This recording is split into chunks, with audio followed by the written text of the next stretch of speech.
They shouldn't be given that platform, or at least they should be given that platform, I should rather say, but they should have a strong counter. But again, I feel like a lot of times people on the left were very discombobulated. It's like we have gay groups here, like in America, like there, Proposition 8, there was this big thing where a lot of the African American community voted against gay rights. And it's like, how the fuck did we let that happen? Like, that's such an obvious, terrible thing. How did we let that happen? Or you have environmentalists who argue with vegetarians, and you have all this, all this infighting. But at the same time, the right wing doesn't have infighting, because the right wing wakes up every morning at 6 in the morning and they're like, hey, are we still crazy? Yeah, all right, let's go do the crazy thing. And then they all get up and they do the crazy thing. And so I think organization, when people try to scare you away from organizing, that means they're scared. And this happens when anything new and when anything exciting starts to form, people get really scared and they're like, status quo, go back to before. I knew before and I was comfortable then. I don't want new. And they get really scared. That's why, it's going to be really hard. You see those poor kids handing out like the Marxist pamphlets, and everyone's just like, what the fuck, no. And they're just like running in a different direction, and it's like, I don't really know what they stand for. Like, I don't know the specifics, so I can't speak on them, but capitalism's not working in the States. You look at the wealth divide, it's not fucking working. But we've had it for so long that people are afraid to change it, because people are very afraid of change. They're not afraid when a charismatic politician says change,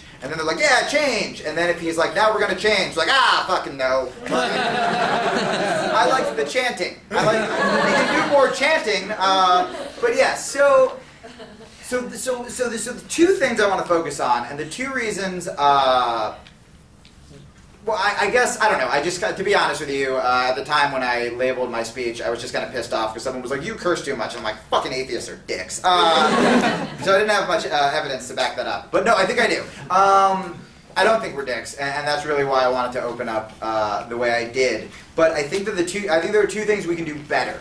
And then I want to get your take on this as well. The two things I think we should do better. We have to criticize organized religion all the time. I agree with that. I think we should totally do that. At the same time, I think we also need to be talking about the positives of being an atheist, because I feel like they have a lot going for them.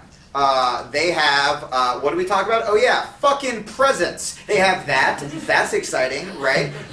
They have more holidays with like chocolate eggs. Really? Holy fucking shit. That is awesome. They have a lot going. They have heaven and they have hell, right? These are very good things and these are very scary things. We don't have that. And as much as I hate saying this, all of us in this room probably think, but people are good and people are smart. And people are here to search for truth. So if you give them the truth, they're going to be very happy. The problem is, we're also selfish. And if that truth coincides with fucking heaven,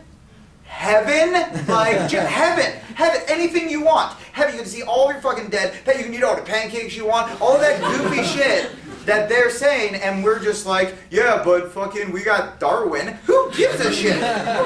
People want heaven. So you really have to give them something to look forward to. And I know that sucks. And I know that you guys aren't like this, which is why you're here. And I'm not trying to make it sound like, I don't know, just people are really stupid. But we are selfish. All of us in this room can think about something selfish that we've done this week. If it doesn't help forward our agenda, we're less likely to do it. You know what I mean? And I think that sucks, and I think it's sad, and I think that hopefully we'll evolve past that one day. But for now, you really do have to appeal to people's selfish interest. And so that's one of the things. I think we need to talk about that. And so here's a good example. I also think coming out as an atheist and being sort of loud about it is good. Because you guys seem like nice people. Everybody I met at the conference was really cool and really nice. And the reason, here, just so it doesn't sound like I'm just making fun of people, here's how I became an atheist. And this is literally the worst room of people I would want to tell this story in front of.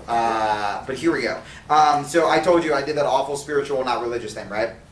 And then 4 years ago, I met a girl. It always happens because of a girl, because I'm weak. And I met a girl in New York, and we met, And we started talking about religion. And I live in like New York City, so it's not like suddenly she's gonna be like, yeah, I'm a new like hybrid of like Mormon and Scientology. Like she's like, and all of my friends were like pretty logical, and like most of them were like agnostic. But they didn't really criticize religion. They're like, let them do whatever they want to do. And so I met Allison, and we went on like the third date. And like the third date is when you start actually, I feel like, probing with questions that can fuck up the relationship. Because you're like, let's at least get some like make-out time, and then I can ask you your thoughts on abortion. You know what I mean? Like, you don't want to fucking just kill it up front. So I was so lonely then. Anyways. So here's what's funny. I just realized that means that my game on the third date is bringing up abortion. Like, that's not good. That's why I'm not giving a dating speech. Yeah, man, fucking fetuses and shit. So, where was I? Okay, so we start talking about religion, right?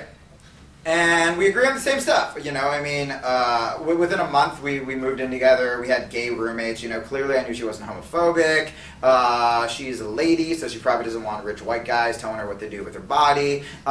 We were on the same page when it came to those basic issues, but I always called myself an agnostic.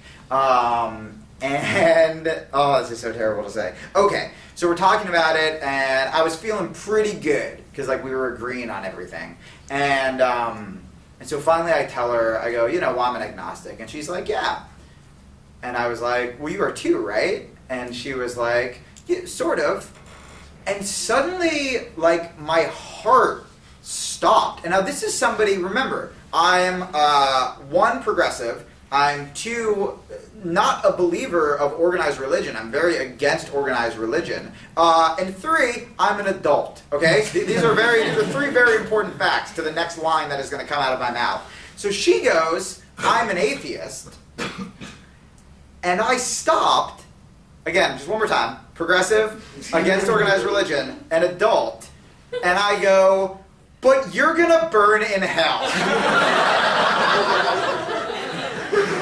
And I didn't say it in like a threatening way. I was legitimately scared because, again, and I never really believed in hell, but for the same reason that most religious people, they pick and choose. It's like, do you believe in heaven? They're like, oh yeah, it's going to be awesome. It's like, what about hell? It's like, oh, that's fucking ridiculous. No, I don't want to do that. We choose the good things, and then with hell, it's like, oh no, that's not good. Because it doesn't sound fun. No presence in hell, right? So I really thought this, and she was just like, are you really saying this? And I was like, well, no, I don't really believe in hell, but like, what if? And I think that's the big agnostic question, is like, what if? Where it's so safe to be an agnostic and stick up for human rights, because it's even easy to tell yourself, you know, I used to always tell myself, well, if there is a God, clearly he would want us to, you know, stick up for human rights. I mean, basic atheist principles would coincide with any decent God, right? Except for the not believing in God. That might conflict. But for the most part, they're just good. We know they're good values. We do.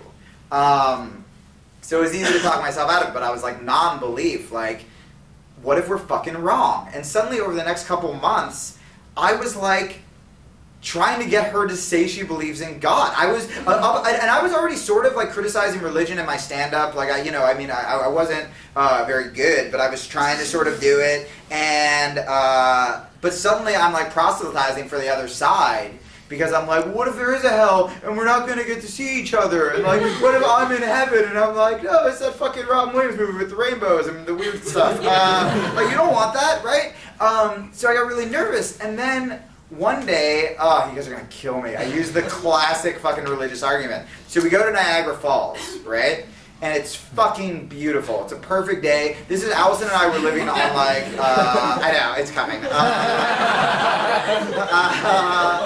And, you know, we were living out of our car for a while, because I'm every artistic cliche imaginable. And it was just this moment where it was so scary, we had no money, and we're looking at this like amazing like natural wonder, and I'm kind of like, you know what, we're gonna be fucking okay. Like, it was just that moment where I don't care if we fail, I don't care if I never make a living doing comedy, I don't care if you ever make a living writing. We're here right now, I'm not in my fucking day job, this is like the most I could hope for, and we're looking at Niagara Falls, and I did that thing where I'm like, how can you look at this?